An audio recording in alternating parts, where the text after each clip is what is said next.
Hallelujah. Let Lord Jesus Christ shine forth. Good morning, good afternoon, good evening, wherever you are joining us. Welcome to another live stream with DCCI Ministries. This is our second live stream today.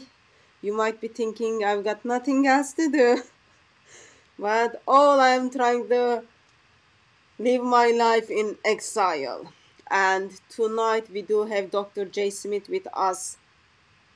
We will go through quick reflection on his debate with, I think David Wood doctor as well, with David Wood on did Muhammad exist? But before I kind of say hi to him, and those of you who are in the chat, thank you very much for being available and joining us. For us to have healthy conversation and healthy discussion, please do not share individuals' personal details. Please do not abuse and harass my chat. That means do not copy and paste the same message again and again within 1 minute.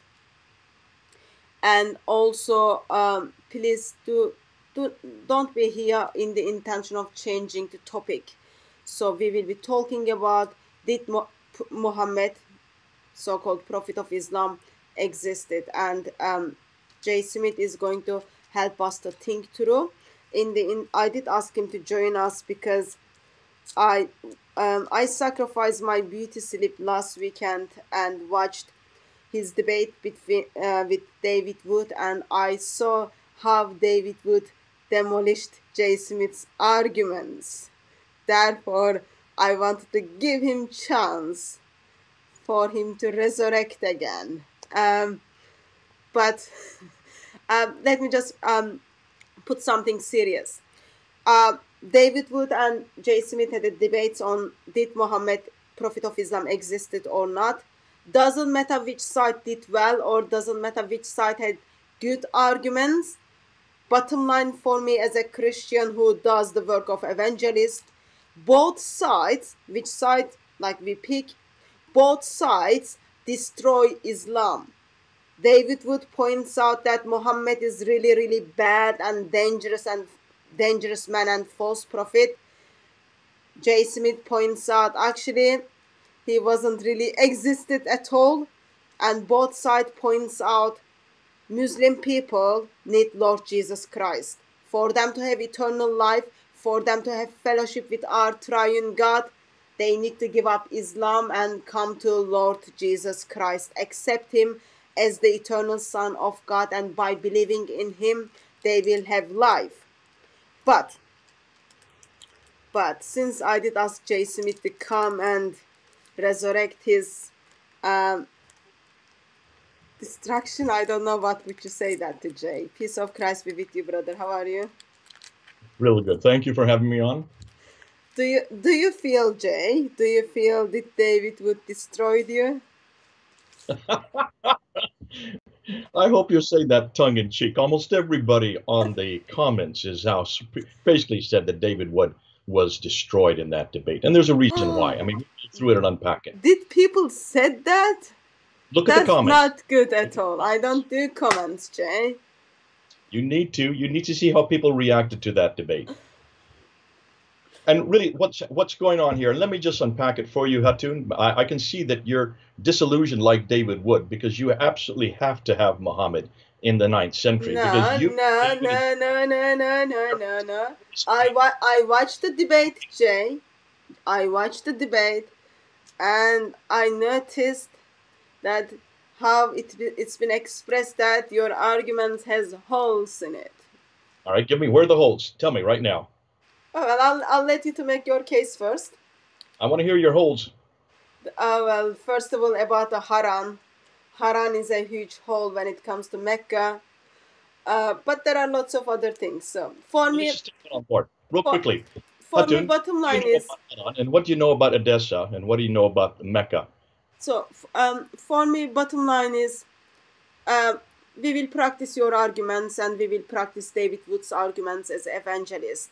And both sides just gives me material to destroy Islam so that Muslim people will come to Lord Jesus Christ. That's for me, bottom line is this. And I can see someone believes you defeated David Wood. That's already heartbreaking. You've got lots of fans in this chat, Jay. Okay, let me just go ahead and give you an overview of why we even did this debate. I think that to lead up to it, Yeah. this is material that I have been working on since 1995. So this is not new material for me. For 25 years, when I first started when I sat under Dr. Gerald Hotting's tutelage in his class, and I first was introduced to the difficulties with the 7th century, the fact that there's just nothing at all from the 7th century to support a man named Muhammad, or to support a city called Mecca, or to support a caliphate of Abu Bakr, Umar, Uthman, and Ali. These names just don't exist in the 7th century. We don't find them on any inscription. We can't find them on any documents. We can't find them in any reference material that we can date from that early. They only start to appear in the 8th, and then they come to fruition in the 9th, which is around 200 to 300 years later. So that's when I started hearing this in 1994, I remember taking this down to Speaker's Corner, Hatun, and introducing this at Speaker's Corner, and the enormous backlash I got then. So I'm used to this kind of backlash, and I'm used to most everybody that comes back and has thrown a argument against it was not the argument that David used. And this is what was puzzling to me. The argument that David used, the principle of embarrassment, is the same argument he used with our good friend Robert Spencer back in 2012. In fact, I was sitting there waiting for him to come up with something new. 8 years later, I thought maybe he had come on something new. And as I was there, I had an empty piece of paper next to me with my pen. You can see I'm waiting to write on it. I didn't write a word on it. Why?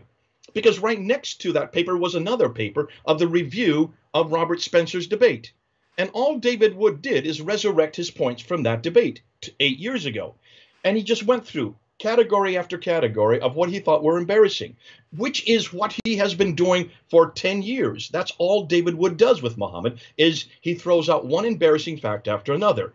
It is his whole life is based on embarrassing Muhammad. As I realized, I said, this man has not really been keeping up with the latest information and does not know about the newest evidence. Now, remember, there is a much stronger debate than principle of embarrassment. See if you can think what it is. When he got up there and he started his debate by looking at the camera and saying, Muslims, I'm on your side. I'm actually debating for you. You should be supporting what I'm going to say. You know good and well he was saying that tongue in cheek. I almost burst out laughing when I heard him say that, because I assumed that he would be arguing for the Muslims. There is no Muslim in the world that would argue for principle of embarrassment, for one obvious reason. Not only do they not agree with it, they don't see these facts as embarrassing. The vast majority of Muslims that I've come across, of the 10 different categories that he used, only 2 of them could be embarrassing. The other 8 can all be explained, as Robert Spencer did so efficiently back in 2012. As I repeated, and I just used Robert Spencer's criteria. David didn't really engage with those 8. The other 3 that he talked about, being covered with sperm, sucking somebody's thumb, look at, come and stop and think about it. Being covering with someone's sperm actually aggrandizes him. These actually are in the same category of showing the virility of the man. But as a Christian and as somebody from the 21st century looking at that, of course that's troubling. Of course that's embarrassing. Thank God we don't have these kind of stories for Jesus. But we do have stories for Jesus that are embarrassing. Look at the Gnostic accounts. In fact, look at the infancy gospel of Thomas, written in 185 AD. Look at the Jesus that's in that account. That Jesus is full of embarrassment, and it's mostly about his childhood. He not only takes revenge on people, he blinds people, he cripples people, and he kills people. Now, that's the Gnostic view of Jesus. Those are about 200 years later. They're about the same time that Ibn Hisham is writing his account of Muhammad. So you want to do like with like, then I would suggest David go to the Gnostic accounts of Jesus and show how embarrassing those are. Why is it the church never accepted them? Why did they not accept them? The Gnostics accepted it. The Gnostics believed Jesus was this kind of character. Why did the church not accept it? Because they already knew who Jesus was from the first century. They already had count after count. They had two eyewitness accounts and two other accounts who got it from the eyewitnesses from the first century. Why in the world would they go to something 200 years later that shows all these embarrassing facts about Jesus? In the same token, if David is given evidence as he was on the day, I gave him 30 different arguments. I went 30 different slides. I had to do it in 20 minutes. So, of course, I could not unpack all of them. And he was not ready to defend or even to confront any one of those. And he certainly was not ready to accept any one of those 30 pieces of evidence. Instead, he just went right back to his same mantra. It was a mantra. We heard the same thing in every one of the times that he went up to speak. He said it in his opening statement. He said it in his first rebuttal. He said it in his second rebuttal. And he repeated it in his conclusion. And all he could come up with argument or principle of embarrassment.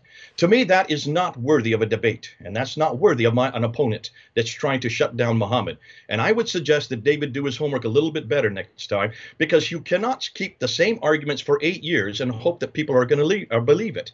And that's why I think we need to be careful. The material that we are now coming up with, and listen, the guys that I want to give a shout out to, people like Mel from Sneakers Corner, people like Bala, and also Murad, who is from the Middle East, who's actually reading the original documents in both Aramaic and in Arabic. We've got to give these guys credit. People like Joe, I can't tell you where he's from. This is the new generation of historians that are coming up, and they are looking at the material, not from the 8th and 9th, they are looking at material from the 7th century, and what they're coming up with is not only mind-boggling, but also makes sense politically. It also makes sense from the time of what was happening in the 7th century. So that's why I would suggest either David get and understand and learn this new material, and I would say the same thing for the rest of you. Look and see what we're coming up with. This has not yet, this is the first debate where we've actually put it out in a public context.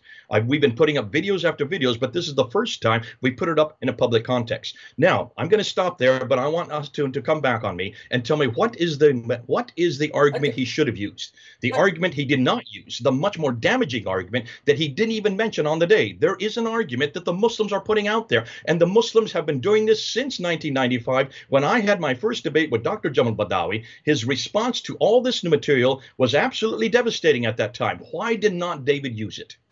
Okay, let me just clarify something that none of us gets any confused. So this debate took place between two beloved ones, okay, and and in both occasions it's absolutely fine, because arguments David would put forward, we can use those arguments with our Muslim friends in the intention of destroying Islam and helping Muslims to become a Christian. And same the arguments Jay brought forth. So I don't think I am in a place to say maybe arguments needs to be updated or anything. All I just wanted to hear from you, Jay, summary of, because people thought actually you did very well, and I just wanted to have you again give us some reflections as well as summarize once again for us, so that, because we need repetitions. Once we listen again, we will learn better and then put that in practice with our evangelism. That is the kind of purpose of all. So I don't want anyone to kind of come to the conclusion with thinking like, seriously, two brothers destroyed one another. No, point was two brothers stood up and they destroyed Muhammad kind of publicly. That's kind of point overall. Yes, well, Jay. I'm still waiting, though, Hatun, for the argument he should have used. Can you tell me what's the argument he should have used? I don't know, Jay. The argument he should have used is argument from silence. This is the argument every Muslim will use, and we've got to discuss this. We've got to unpack this, because the argument from silence is by far the most efficient argument that all Muslims have been using since I introduced it back in that debate at Cambridge University in 1995. And David didn't mention it once.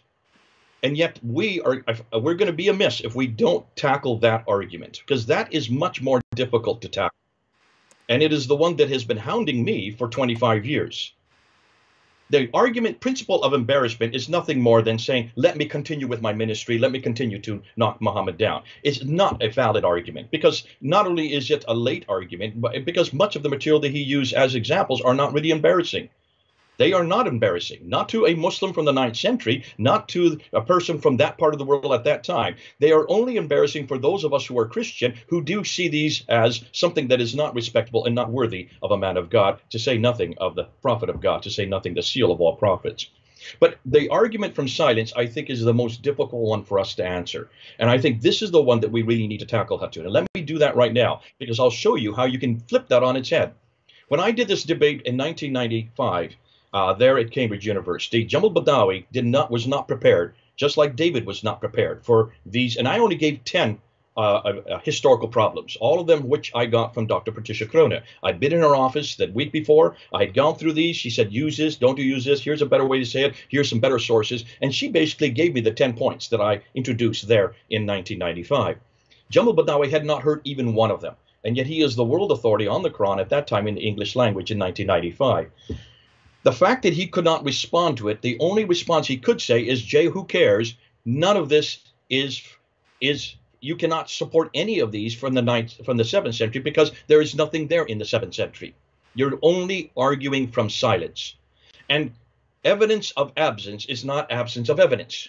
You've heard this phrase before. It's the typical phrase we always get. Just because we don't have evidence for Muhammad doesn't mean he didn't exist. Just because we don't have evidence for Mecca doesn't mean it did not exist. Just because we don't have evidence for any manuscript from the time of Uthman or any of these people called Muslims or any religion called Islam doesn't mean they didn't exist. It's just that we haven't found the evidence yet. It will be uncovered in time. Meanwhile, let's go with what we have in the 9th and 10th century, redacted back to the 7th century, and let's assume that they are correct.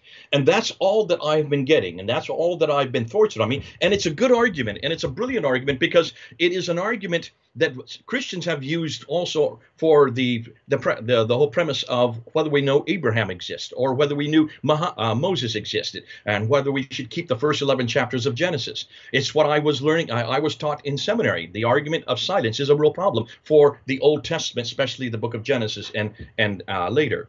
Now, the way to answer that is, why don't we find evidence for it? And we were able to do that with the Old Testament. And that's why the Mari tablets and the Nuzi tablets, the Amarna tablets, the Ebla tablets, those 4 genre of tablets have now supported and supplemented who we now know who Abraham was. We now know where Sodom and Gomorrah were. We now know that Moses got it correct when he was writing it down. He knew exactly the customs of the day, and he got the right places at the right time with the right people doing the right things. In almost every case, we have now found that when Moses talked about things that were good 400 years before his time, he got it correct. Why? Because it is historically accurate. Now, because of that, we needed to do the same thing with Muhammad. And this is where Muhammad, we could have to ask the same thing of Muhammad. Why is it that they can't find anything about Muhammad from the 7th century? The very good reason is because the artifacts now are starting to come to the fore. These artifacts are now coming to play, like the coins. Let's start with the coins. Take a look at the coins, and you will see the coins were being minted by these Arabs who were controlling from Libya in the west all the way to Afghanistan in the east. That's a huge swath of land. Let me just put up a map before you. You can see right here. So from this part here all the way to here, that whole swath of land was under their control by the time Muawiyah comes to power in 660. All that orange area and the brown area. That includes Iran, Afghanistan, that includes Syria, Jordan, that includes Lebanon, all of Israel, that includes all of Saudi Arabia, all the way over into Libya, includes Egypt and Libya. All that swath of land was under the control during that period. They were minting coins. The reason you mint coins is not only just for commerce, you also mint coins so that you can announce who you are as the new leader. So Abu Bakr, Umar, Uthman, and Ali should have minted coins with their names on it, because every leader of men minted coins. Is there one coin with any of their names on it? There were coins that were coming from that time, from 630 to 640 to 650 up until 661, when Muawiyah then mints his coins. Look at the coins of Muawiyah. That's the first recognizable coins we get for someone from the Umayyad Caliphate. Yet, even Muawiyah, as late as 661 up until 680, so now we're talking about 50 years, almost 60 years by the time Muhammad has died, we have coins in the West, they are all Christian. In the East, they are all Zoroastrian. Written in Arabic, with Arabic names, with rulers' names on it, but not Abu Bakr, not Umar, not Uthman or Ali, and certainly not Muhammad's name. Nowhere. And why, if they are Muslims, why in the world are they minting coins with crosses on them over in the West and with the fire altars, Zoroastrian fire altars in the East? That is hugely damaging for Islam. And when Muawiyah, their first great caliph of the Umayyad Caliphate, who should have been a sound Muslim by that time, he says nothing about Muhammad. He rints coins with Khusraw's face on it, and he has Bismillah, which is understandable because Bismillah would be the name for God in both Zoroastrian and also in Judaism and also in Christianity. Allah is the name that is used in Arabic from that time. But then he puts Al-Malik, he puts himself, he's referring to himself. Why in the world would he be referring to himself? Praise be unto God, the king, referring to himself. And here he has the Zoroastrian fire altar on the back, proving that in the East, he was very much accommodating the Zoroastrian. Nothing whatsoever about who he is or what he believed or about what he was about. Not until 692 do we get a coin finally that is Islamic, and that's Abdul Malik's coin, and you know the argument from there on out. Now let's go to the inscriptions. See, the inscriptions, we have 30,000 of these inscriptions. And they are all, none of them are from Mecca and Medina. Look, before we finish with the coins, notice where the coins are minted. The coins are not minted anywhere near Mecca and Medina. The coins in the West are minted in Syria and in parts of Israel. The coins in the East are all minted in Iran. And those coins are being minted while these caliphs supposedly were in power by these caliphs. Yet nothing whatsoever about these caliphs are on these coins. Remember, back in those days, they didn't have TV. They didn't have any type of newspapers or radio or internet to introduce when they came to power. They had to use coins because coins were in the hands of everybody. And that's the best way to announce who you are as the new ruler. And you always put your name, you always put your face on the coin. Then you put your religious denomination on the coin to distinguish who you represent. And then you put the date on it and where the mint comes from. In every case, there's nothing Islamic about any of those coins until Abdul Malik comes in. He introduces the Shahada, and the Shahada, take a look at the Shahada, La ilaha illallah Muhammadur Rasulullah. And you look at Muhammad is nothing more than a title of the praised one who is the messenger of God. Who is he referring to? This is where Murad has been so helpful. Murad, who has now unpacked the 4 references to Muhammad in the Quran, in every case they are referring to the praised one, either Jesus Christ or on the coins, it could be Abdul Malik himself. He's talking about himself as the praised one, who is the emissary, the king, like what Muawiyah did earlier as the Malik. He would be the king of God. These are the representative of God, and they're aggrandizing themselves. They see themselves in a messianic character, and this is why they're putting their name. That's why they're putting their references, and that's why they're saying praise be unto God, because they are the ones that are representing God. Now, fascinating what he does do on that one, that he puts and takes off he does a mockery of the Byzantine cross on the back. Because of that, Justinian II goes to war with him immediately in 691 and 692. Abdul Malik then introduces a brand new coin in 693. And on that coin, he has his own image on it with the sword there. He's now basically saying, I'm going to take you on. And there he puts the Bismillah, but then on the backside, he mocks the cross, the Byzantine cross. By 698, he then takes the image off, and he only includes reference after reference after reference attacking the person of Jesus Christ. Why? Because he is attacking Byzantine Christianity. At the same time, he builds the Dome of the Rock. All the inscriptions on the Dome of the Rock, the only ones that still last today, they are all attacking the divinity of Jesus, they're attacking the Trinity, and they're attacking Jesus' sonship. This is put there right in Jerusalem, looking down over on the Church of the Sepulchre as a one-upmanship, saying we are now the ones who are attacking everything that you continue to be holy. This is the first time that we see an attack against Byzantine Christianity. Byzantine Christianity had its pilgrimage to the Church of the Sepulchre there in Jerusalem. That's why the Dome of the Rock was built in Jerusalem. And look and see where it's heading. Look and see where it's placed towards. It is directed straight towards Petra, not Mecca. Nothing about Mecca at all in any of these mosques. And this is where Gibson's material has been so exciting, because Gibson has shown that all the mosques, not just the one there in Jerusalem, not just the Dome of the Rock, not just the Al-Aqsa, he is showing that every one of the mosques in every country, as far away as China in the east and India in the east, as far away as up in the north from Turkey, down in Yemen, every one of the mosques up until 706 are facing Petra. Not one is facing Mecca. And the first mosque to face Mecca is not till 727, and that's in Banbor in Pakistan, proving that as the Umayyads, who were very much interested in Petra as the sanctuary, do not finally give in, politically speaking, to the Umayyads until 749, which comes about another 10 years later. Once they come to power, then all their mosques are facing Mecca. Why Mecca? Because of what happened with Ibn Zubayr. Look and see what Ibn Zubayr does. He rebels against Abdul Malik in 687. He's there, governor of Petra. He destroys Petra, destroys the Kaaba, and takes the black stone with him. What happens when you take the black stone with you? The black stone is where God's presence is. It has always been where God's presence is. The black stone we can now trace back all the way to the 2nd century BC. Once you take the black stone out of Petra and you flee to the south, you need allies. You ally yourself with the Abbasids who are up in Baghdad. Then the pilgrims follow where the black stone goes. Was not intentional that they created Mecca. They had to create Mecca because of the fact that the pilgrims were all coming to them. So what do? They recreate everything that was in Petra, they recreate in Mecca, but they don't use the same dimensions. And that's what's doing their undoing. And that's why Gibson has done such a great job showing that in Petra, all the material that you see in Petra, the 5 stages of the Hajj, take a look. They all fit to the dimensions that we see on Azraqi's material from the traditions. Azraqi showed the dimensions of the Kaaba. That you find in Petra. You don't find those dimensions in Mecca. Azraqi also talked about the 2 mountains of the Safa and Marwa that you run back and forth 7 times, mimicking what Hagar did to find water for Ishmael. That exactly can be found in Petra. They are mountains. Look in Mecca. They're just pieces of rock, facsimiles, 15 feet high. Those are not mountains. So in everything we're looking at, we're seeing that there is a predate, there is a precedent to almost everything Islam is talking about. The precedent comes from much further north. Everything we have seen. Look at the Qiblas.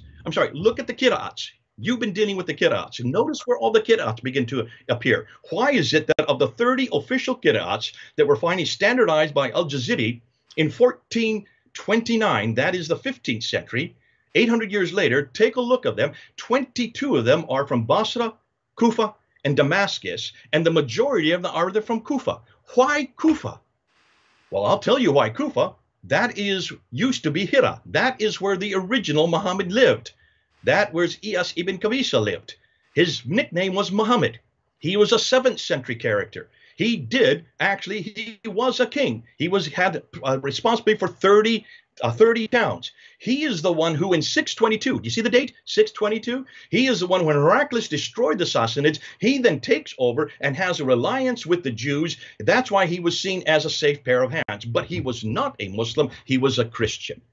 He was a Lakhmid Christian from the Lakhmid dynasty up there in Hira. And that's why 622 became important, because 622 is the date that the Arabs finally got their ascendancy, the Arabs finally got their identity, and they can now create that identity. Now, one last thing, Hatu, before you jump in. The inscriptions are highly damaging to Islam. The inscriptions are probably the best piece of literature we have because they are from the 7th century. I mentioned 30,000 of them.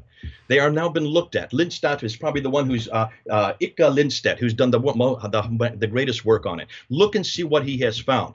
He has looked at all the inscriptions from 640 up to 740. And he notices that all the inscriptions, all of them are coming from the north. There are no inscriptions in Mecca and Medina.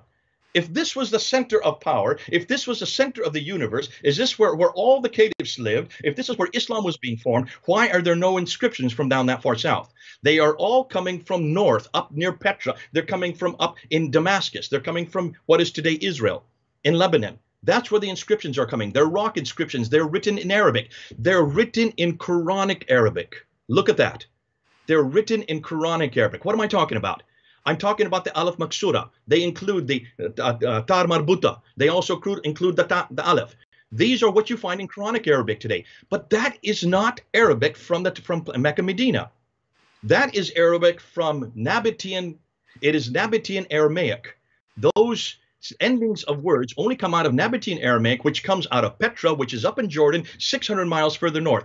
What would they use, or what should have been used, or if Muhammad did live at the time of the beginning of the 7th century, what Arabic would he have used? He would have used Sabbaic Arabic from the Yemen. Sabbaic Arabic does have the 5 dots and does have the 3 vowels. Had he used that Arabic, we would have not had any Qira'ats. Your whole argument would not have even been any, your whole argument with your Kiraat and your holes in your narrative would not even, would be superfluous, because they would have not had any of these differences. They would have not had any problems with where you put the dots or you put the vowels, because they would have been written with the dots and vowels already in place, proving that the Quran was not written in Mecca, Medina. It was written up near Petra. And it was using Nabati and Sebek that did not have dots, did not have vowels. That's why at the end of the 7th century, going into the 8th century, they then had to impose those dots and vowels. But that was not imposed down in Mecca. That was not imposed down in Medina. That was all coming from Kufa. That's why all the qira'ats are from Kufa. Can you understand why the majority of the qira'ats, of the 30, 22 of them, of the 30, are from that part of the world? Because that's where the Arabic comes from, that's where that Quranic Arabic comes from, and that's where the dots and vowels were then being manipulated and traced, and they're all the variants are coming up. We know as many as 700 different Qurans existed by the time that finally Al-Jaziri puts it down. Well, he's not the only one. You have Shabati in 1192, and you also before that Ibn Mujahid in 936. So those are the three that actually canonized the 30 Qurans. 936, 1192, and 1429. Look at the dates. These are all hundreds of years, 500, 800 years after Muhammad. And these men who did all this canonization, these Qurans from which they were choosing from, are all from the north. They are not anywhere near the south. They are nowhere near Mecca and Medina. Okay? Does that help you? Have you got anything else? I got a lot more if you want to keep going. That's just 5 of 30 slides that I have on this material. But those are probably the best ones to get the word out. Now let me get back to this argument from silence. What have I just done right now in the last 10 minutes? I have given you piece after piece after piece of evidence from the 7th century, have I not? The rock inscriptions. Prior to 690, there is no reference on any of the rock inscriptions up in the north. There's no evidence for anybody named Muhammad. There's no reference to any religion called Islam, no reference to any people called Muslims, no reference to any place called Mecca, and no reference to any Quranic material on these inscriptions. These are the earliest material that we have from the 7th century. That is evidence. No longer are we arguing from silence. That destroys that argument from silence. So when does Muhammad, as a man, as a person, when does he start to get introduced on the rock inscriptions? Not till 730. 730, that's 100 years after Muhammad, that he finally gets introduced as a person who is a prophet, who then has all these what we call these 5 pillars. The 5 pillars that we now see today get introduced at that time. So then the question needs to be asked, if I am arguing from silence, like everybody suggests that I have been doing, like we've been doing, they've been saying that for, well, since 1995, no longer are we arguing from silence, because we now have the coins to support us. We now have the Qiblas to support us. We now have the rock inscriptions to support us. We now have also the Arabic, the Nabatean Arabic to support us. We are, in fact, my question to Muslims is, we are the ones that no longer are arguing from silence. You are arguing from silence, because you cannot support one thing about your Muhammad in the 9th century. How many times in the debate did I turn to David and say, you have not dealt with this evidence? I'm looking for one reference on one coin, on one inscription, one reference to this man named Muhammad from the 7th century. Did you notice he was not able to answer one of those? In the entire debate of an hour, an hour and 50 minutes or whatever it was, he was not able to come up with one piece of evidence. Now listen, Muslims have tried. And that's why they've gone to the Ashtanami letter. That's why they've gone to the Doctrine of Iacobi. That's why they have gone to the Dome of the Rock. That's why they have gone to the 4 references to Muhammad in the Quran. These are all attempts to show that Muhammad had existed. That's why they've gone to the Constitution of Medina. I debunked every one of those in the debate. Those are easy to debunk. Not one of them's from the 7th century. Some of them don't even appear till the 16th century. So everything that Muslims have tried to come up with to try to find Muhammad in the 7th century, we have pretty much destroyed. And it's all happened in this year, in 2020. That's why this is just the first of many debates we're going to have. And I'm sorry for Muslims. Listen, you're right, Hatun. Doesn't matter whether or not David or I win that debate, Muhammad loses. But I think we need to start being honest as Christians. We need to start saying that if Muhammad did not even exist in the 7th century, and all these stories were created, listen, those stories did not come overnight. They came over a period of 200 to 300 years. It took them 200 to 240 years just to get his biography out there and to get his sayings out there. over 240 years, these stories were being bandied back and forth. They were being they were being attacked, and they were being revised and revised and revised. And that's why most Muslims want us to go back to Ibn Ishaq. They want us to go back to this guy here, Ibn Ishaq. And that's why even the Westerners are putting Ibn Ishaq's name on it. Even the Westerners are putting Ibn Ishaq's name. But this is not Ibn Ishaq's biography. This has nothing to do with Ibn Ishaq. We have nothing from Ibn Ishaq. This is 765. It looks like he did write a biography, but there's an awful lot of it that the Abbasids did not like about that biography. And that's why they had to rewrite it in 70 years later, from 765 all the way up to 833. Finally, Ibn Hisham has to write the new biography, and that's what we have in our hands today. If indeed this is from Ibn Hisham, we don't have the earliest manuscripts. So you can see from that 70-year period, there was an awful lot of manipulation going on. Take a look at Al-Bukhari. Al-Bukhari was given 6,000 stories, and he threw out 98% and only retained 2%. What happened and what was in that 98%? Wouldn't you like to know? It will be good to know, but let me just jump in and bring up some questions, Jay, if that's okay with you. So I think first I have to apologize for the first question because it really doesn't have any brain behind it, but let me bring it up. First question is, of course Muhammad was existed because his grave is in Medina, Jay. I told you, like, first, just that's the so far what we have, Jay. So while you are claiming there is no historical record of Muhammad, and then you are bringing coins and the writings and the direction of the Qibla, all those kind of things, we get to hear from Muslims that yes, Muhammad was existed because there is a grave in Medina. Okay.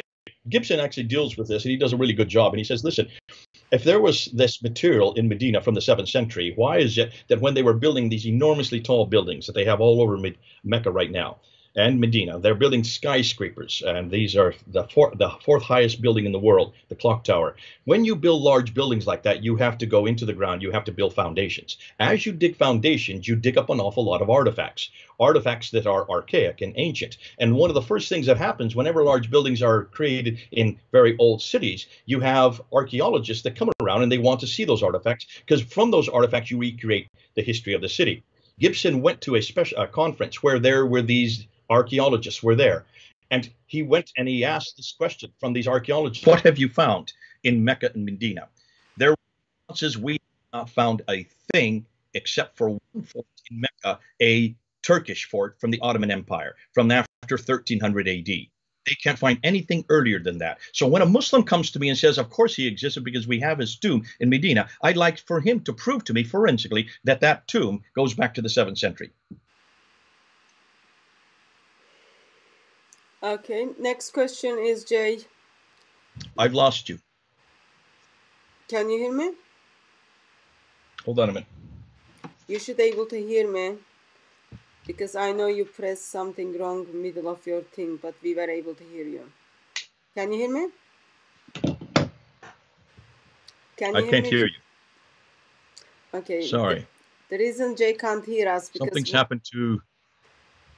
Because Jay, while he was speaking, he pressed something and then sound changed. Jay, can you hear me? I can hear you. Can you hear me? Okay. Yeah. Okay. So you are back. Okay. I'm back again. Okay. Next question is, what was at Mecca before the time of Abbasid? The Abbasids. This is the $1 million question that we would like to find out. We can't find anything from Mecca, like I said earlier. We don't find any reference of anything that's prior to the Abbasid period. And I think the reason why is because this is what Patricia Corona brought out in her book, Meccan Trade and the Rise of Islam in 1987, which she got a death threat for writing it. Now, this woman decided to ask this same question: what do we know about Mecca from the Abbasid period or earlier? And she found out that there was no reference of anything, no reference of on any coins, on any artifacts, on any inscriptions, on any documentation for Mecca until 741. 741 is just 8 years before the Abbasids come to power.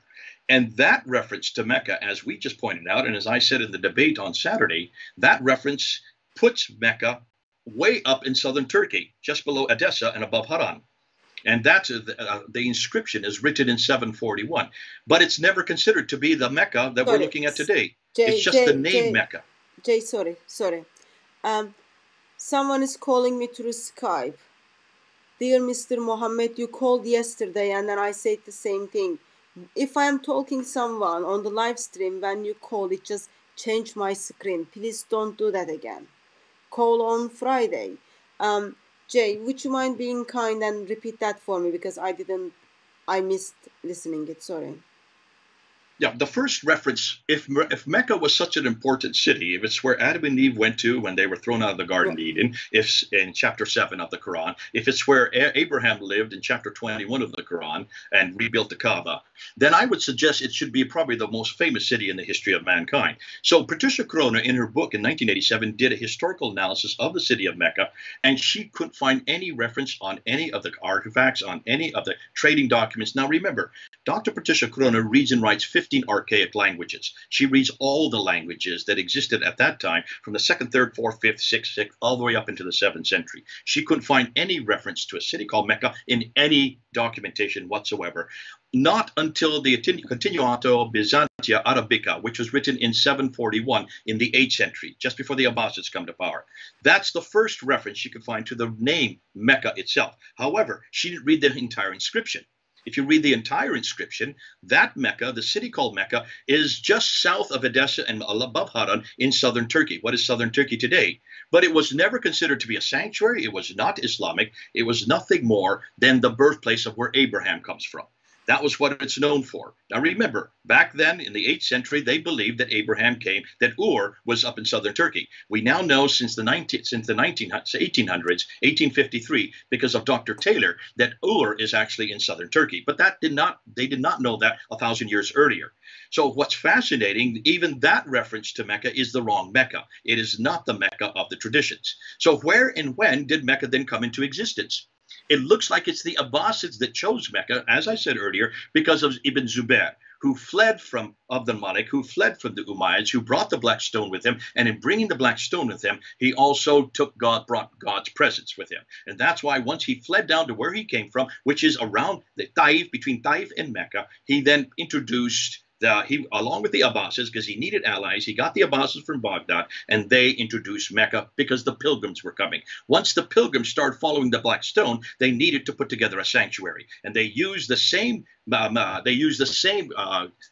references that they had already had, the same 5 stages of the Hajj, what they call the pilgrimage from Petra. They reproduced them in Mecca, but they reproduced them using the wrong dimensions. That's why we pretty well know today that Mecca today is nothing more than a facsimile of the earlier sanctuary, which was in Petra. Okay, and next question is, what is the evidence that black stone was in Petra? And he probably says, I can't find it. Very, very clearly, when you go to the traditions, you look and see what they say about Zubair. In the tradition, Zubair is the one that does destroy. He is the underling. He is the governor of Petra under Abd al-Malik from 685 to 687. In 687, he rebels against Abd al-Malik, and he destroys Petra, destroys the Kaaba, then runs with a black stone. It's all right there. He takes the black stone with him, realizing that once the black stone has left Petra, Petra really has no importance. Now, it's in the traditions. Is there any historical evidence? No, there is not. And like we've always been saying, we don't have historical evidence for the black stone, except we now know where the black stone comes from. And that's something I'm yet to introduce. That we will introduce that in a video. We now know where the black stone originally came from. It actually comes from Elagabalus. Hold on. We're going to show you, because you can see the trajectory of the black stone that starts all the way from the 2nd century AD. So it predates Islam by 500 years. And wherever the black stone was, God's presence remained. That's why it was brought to Petra by the Nabateans. And that's why those who then rebelled against the Nabateans, rebelled against the Umayyads, took it down to what is today the Hijaz.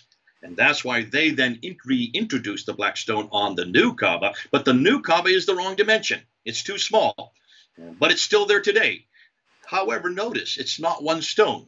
It's about 8 small stones. Why has it become 8 small stones? I'm not going to tell you yet. You're going to have to wait until we introduce that. That's something yet to be introduced.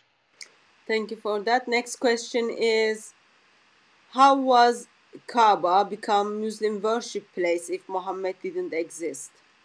No, the Kaaba, listen, there are many Kaabas. And this is where Hitti, if you look at Hitti's material, he describes, and this is something Tom Holland brought up too. If you look at Tom Holland's book that he came out in 2012, In the Shadow of the Sword, he mentions about that almost every major oasis had Kaabas. So Khaybar had a Kaaba. So did Yathrib have a Kaaba. So did Taif have a Kaaba. So did Nanjarat have a Kaaba. So did all these great cities along the Western Plateau all had Kaabas. So did Petra have a Kaaba. Every major city had a Kaaba because that was where they used to be temples. These were Nabatean temples.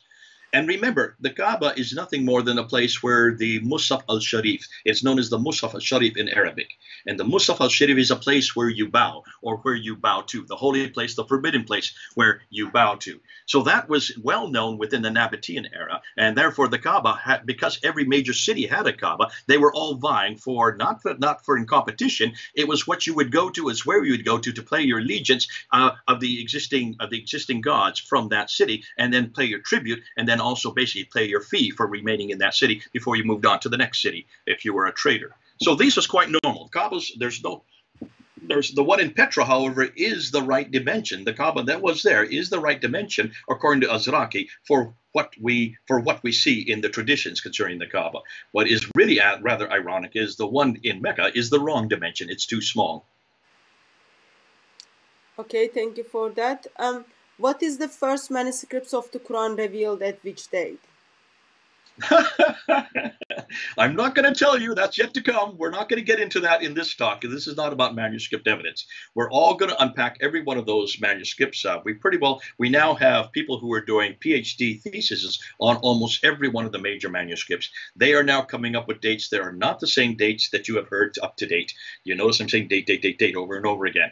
Hold on. Stay tuned. We'll get to those manuscripts, and we're going to show you it's not what you think.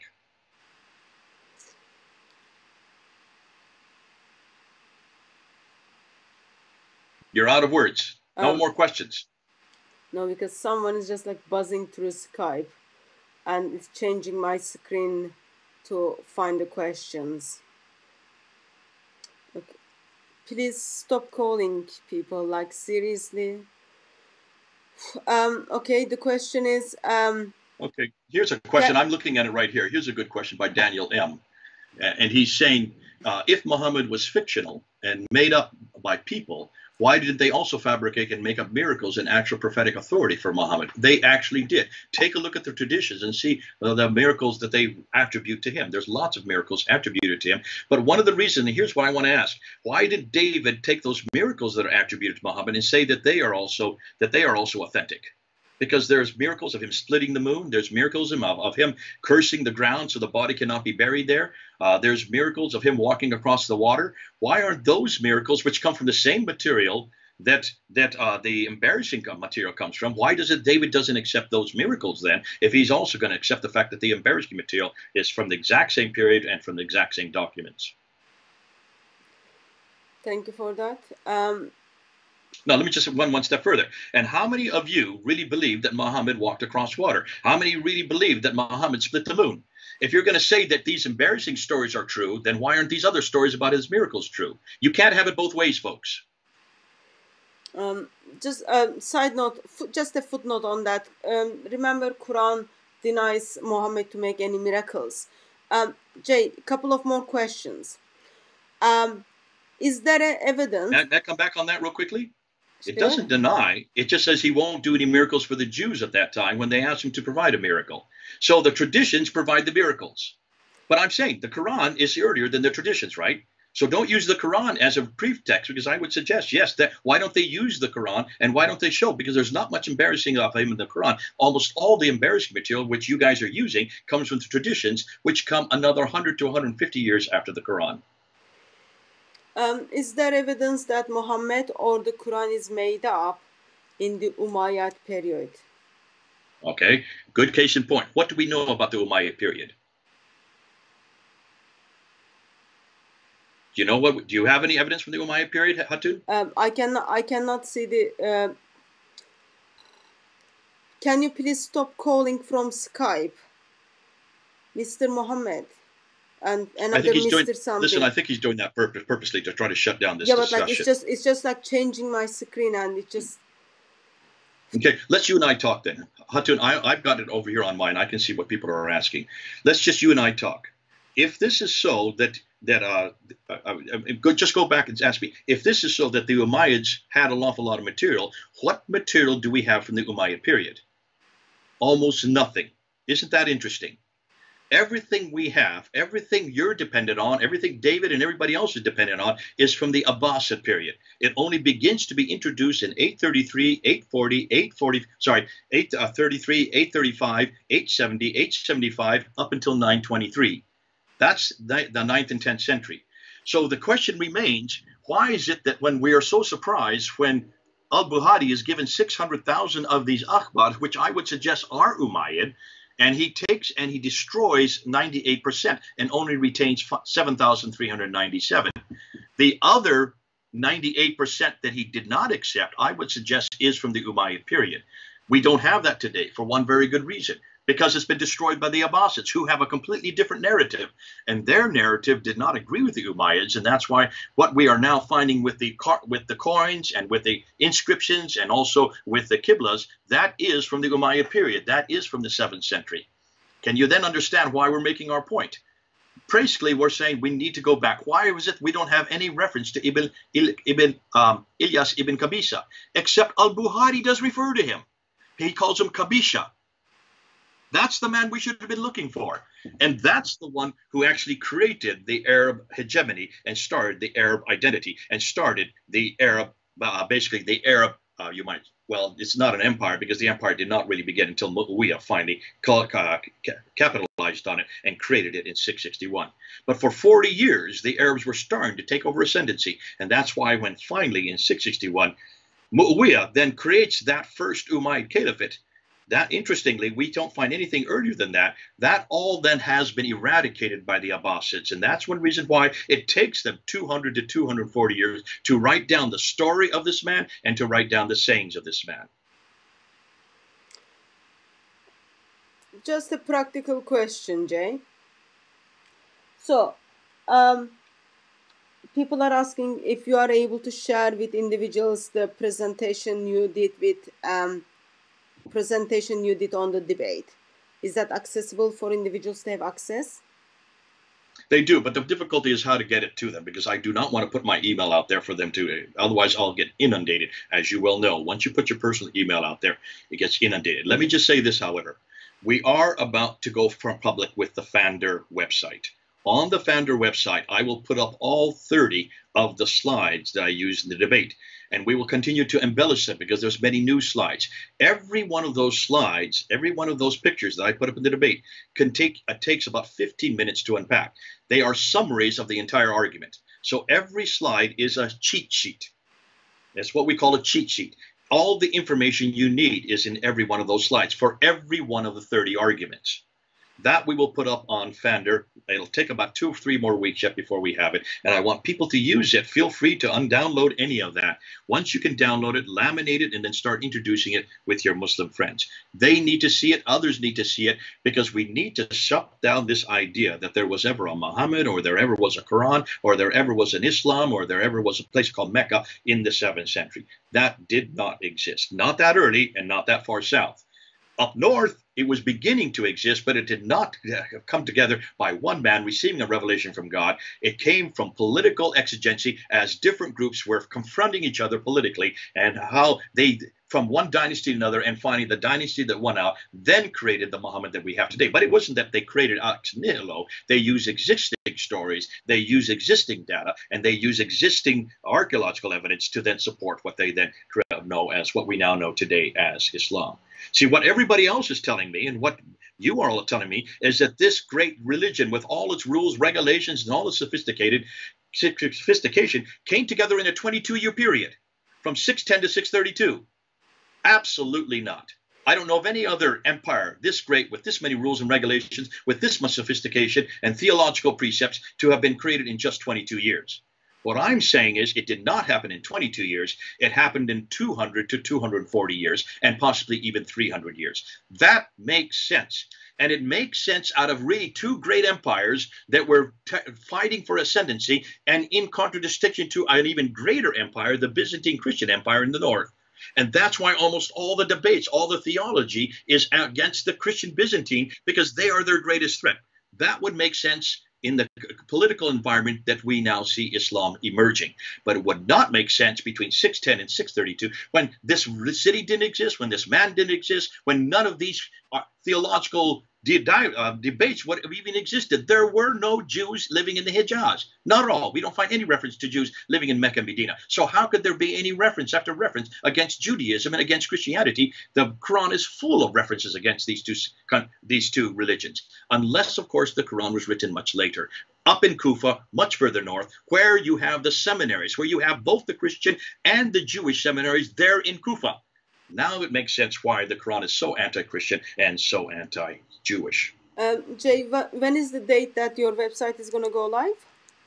I can't give you that. I don't dare to give that. Please don't write it down, because then I'll have to be held accountable to it. And I get all kinds of people yelling and screaming, "You said this on her show, therefore we want to see it." It'll be fander.org. I think either fander.org.uk or fander.com.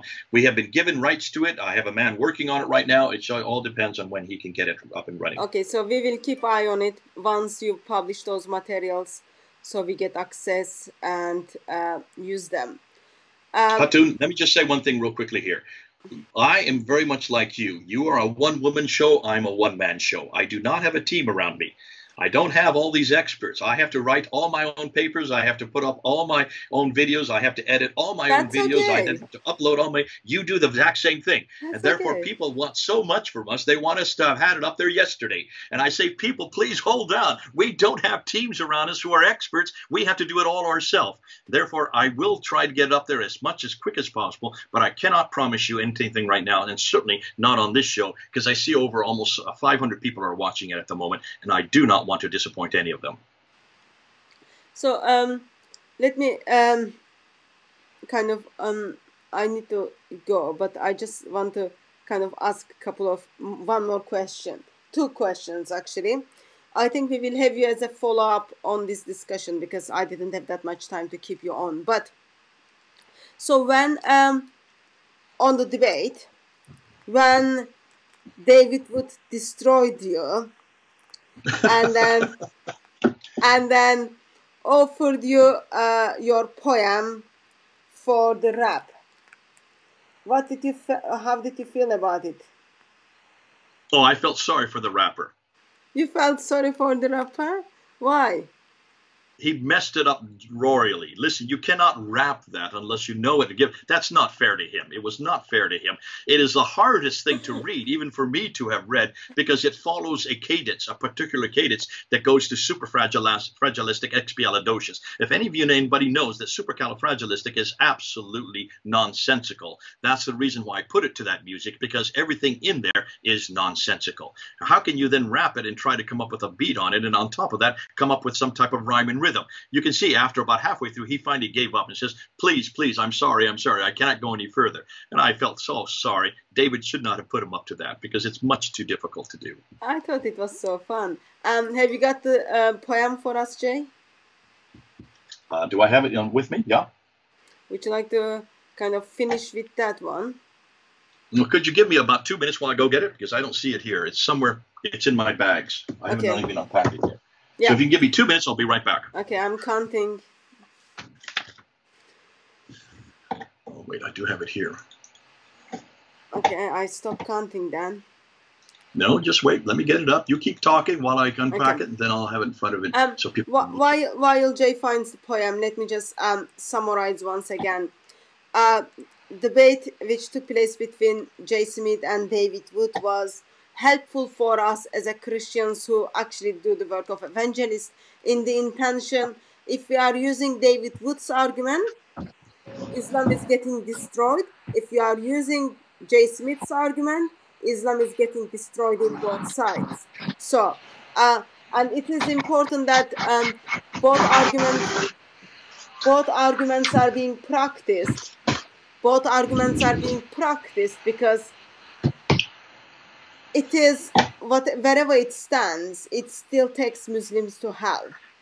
And eternal Son of God, Lord Jesus Christ, build a bridge, not with Islam, but for people, so that those people whom he died for can walk through that bridge. Therefore,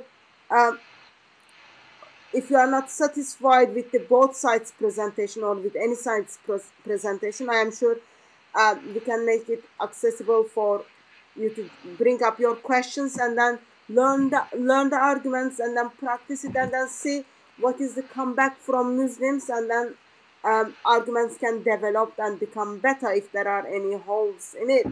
Yes, have you got the poem ready, Jay? I've got it right here. Okay, now remember, this poem summarizes everything I said for the debate. So all 30 ideas are in this poem. That's why I put it together. I did it first on your show a few weeks ago, Hatun, and then I've added 5 new verses to really confront David. Okay, maybe we don't need that part. Let's go with the one you shared in my live stream. Okay, let's do it together. Here we go. We all know well Muhammad's name. He's been around a while. He lived in Mecca, so we're told, his prophethood's on file. Yet no one saw him face to face, nor heard him speak a word. And all we know is centuries old, and that's downright absurd. Hisham, who wrote his story down, lived 2 centuries too late. Buhari, who wrote what he said, lived at a later date. And there was just nothing written down that they borrowed from hearsay and lived in towns way far to north, hundreds of miles away. And so it seems it's all made up by Abbasids, we're told, who sought to purge all previous views and introduce their mold. They needed an identity different from those before. They had no book, they had no man, they needed something more. Muhammad was the name they chose, and Mecca was his town.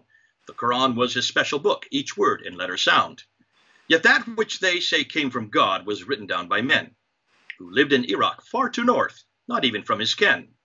The final version they call Hafs was not one of the best. He lied and cheated all the time, much worse than all the rest. The Arabic which it contained, from Hijaz it was thought, its grammar letters just weren't right, especially without dots. So where did it originate? Where could it have come from? Southern Levant is where it hails, again, too far, too north. The mosque became their focal point, their qiblas were confused. When Gibson found they pointed north, he was indeed bemused. Yet what about Muhammad's name? It's nowhere to be found. The Hijaz is the place he walked, yet nothing's on the ground. The rock inscriptions are all blank. You'd think they'd say much more. Of him, we cannot find a trace. He's really just folklore. The coins are equally opaque. Of him, there's not a beep. Perhaps they went on holiday or maybe fell asleep. His town, Mecca, where he grew up and where he sought his fate, was not known until 741, 100 years too late. Many have said he wrote letters and sent them all abroad. The Ashtanami is one case, but it has proved a fraud. The Medinan Constitution supposedly is true, but it makes too many mistakes. Its truths are all too few. The Doctrina Iokobi is also claimed as true, but their own man was in Jerusalem, turns out to be a Jew. Muhammad did not really live. His story is a lie. No one can find him anywhere, no matter how they try. Without Muhammad, Islam dies. It flits and floats away. Since we now know he didn't exist, Islam has had its day. Thank you very much for that, Jay. You want me to do the other 5 strophes for David? No, it's fine. Is that poem has a copyright or something? No, you can have it. Okay. I made it for you, Hatun. It was for your week where you were taking on Muhammad. So this is really your poem. It's my gift to you. That was Muhammad's birthday present, and it is, since he wasn't existed, I think we can share between us. You can have it. You can use it. Just don't abuse it. Thank you. Thank you very much for joining us and helping us to rethink whether Muhammad was existed or not. I think we will have you as a follow-up so that people will learn the arguments and then they put in the practice and then see how the groundwork takes place. And also, Hatu, can I just say one thing real quickly? yeah. For those of you, please go on Mel's Sneakers Corner. Go to Sneakers Corner YouTube site. Look and see what he and Murad and Bala and also Joe, those four guys, look what they're coming up with. They're now putting forth and are putting down 20 years of research. This is not something that's overnight. This is all well researched, and everything they are saying, they support and they source in history. Okay, John, I want to give that shout out for them because they are amazing guys, and I'm working with them, and I feel privileged to be on their team.